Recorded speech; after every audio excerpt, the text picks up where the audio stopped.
Have you ever had a good reason for not totally obeying God? Like, you know what God said to do, but, there's a good reason why you need to not do that.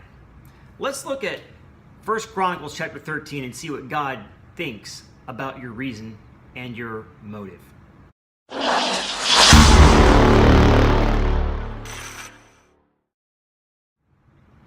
In 1 Chronicles chapter 13, David needs to move the Ark of the Covenant to Jerusalem. It's not been there. They've conquered the city, and so it should be where Jerusalem is. And so the Bible says they moved the Ark of God from Aminadab's house on a new cart, with Uzzah and Ahio guiding it. Now, this would have been a privilege to guide the Ark of the Covenant. Everyone's like, who's guiding the Ark? Well, it's Uzzah up there. He's the one.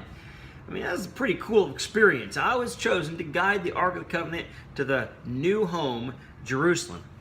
But when the Ark came to the threshing floor of Kidron, Uzzah reached out his hand to steady the Ark because the ox stumbled. Now, things happen in life.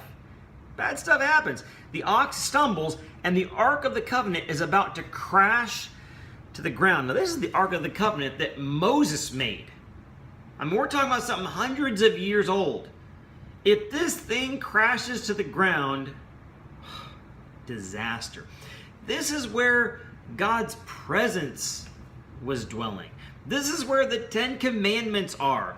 This is where Aaron's rod that budded resides. I mean, this is pretty serious. There's even some manna in there from when the manna was falling out hundreds of years earlier.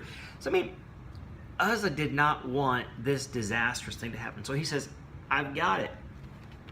He reaches out his hand to steady the ark. And the Bible says in the next verse, the Lord's anger burned against Uzzah. You're not supposed to touch the Ark of the Covenant. Period. They know that. And he struck him down because he put his hand on the ark and died before the Lord. What? He was trying to save the day. I mean, he was going to be the hero, and yet he died for that.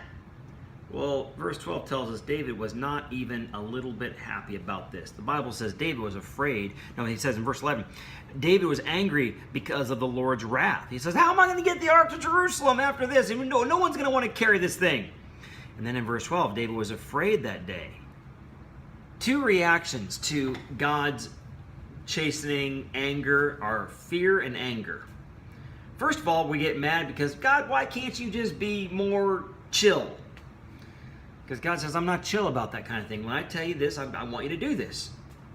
And your reasons and your motives, they don't matter. Obey. God says, you know what? If you obey, I can handle the consequences of your obedience. Okay? But you can't handle the consequences of your disobedience. And so the Bible says that the ark just decided to rest there in Obed-Edom's house for 3 months, and God blessed everything he had for 3 months. You know, when you obey God and you're afraid something bad's going to happen because of it, that's when blessing occurs. You see, you miss out on the miracle of God when you disobey God so something good will happen. You don't have to disobey God to make good things happen. In fact, good things will never happen when you disobey God, only bad things.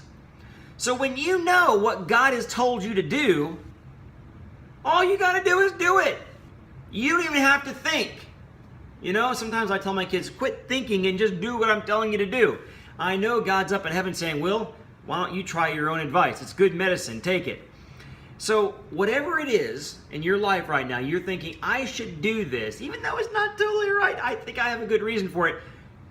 Don't do it, because good things will never happen. But if you just let God do what he's going to do and you obey, you won't believe the outcome. It'll be beyond your wildest dreams, and it might even involve a miracle.